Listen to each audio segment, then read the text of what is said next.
اليوم 12 من شهر هاتور المبارك. الكنز الداخلي.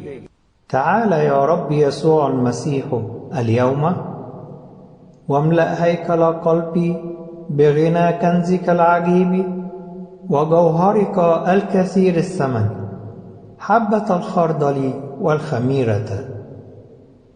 املأني بغنى محبتك النارية التي تلهب النفس بحبك وتحرق أشواك الشر. املأني بغنى صورتك الإلهية في الوداعة والاتضاع والقوة ضد الشر. املأني بغنى شوق القلب إليك حيث أجري نحوك بلا انقطاع. املأني بغنى مجد نعمتك كهيكل طاهر مقدس لك.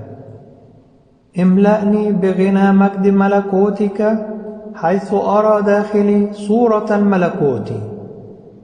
املأني بغنى الطفولة الروحية التي تنال حكمة منك وتسحق الشرير. افتح أذني قلبي كي أسمعك، وحرك لساني ليسبحك، واحفظ عقلي وحواسي.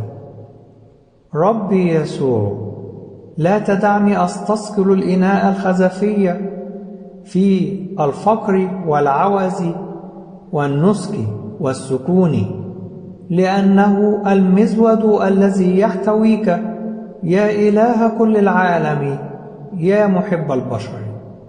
ولك كل المجد إلى الأبد. آمين.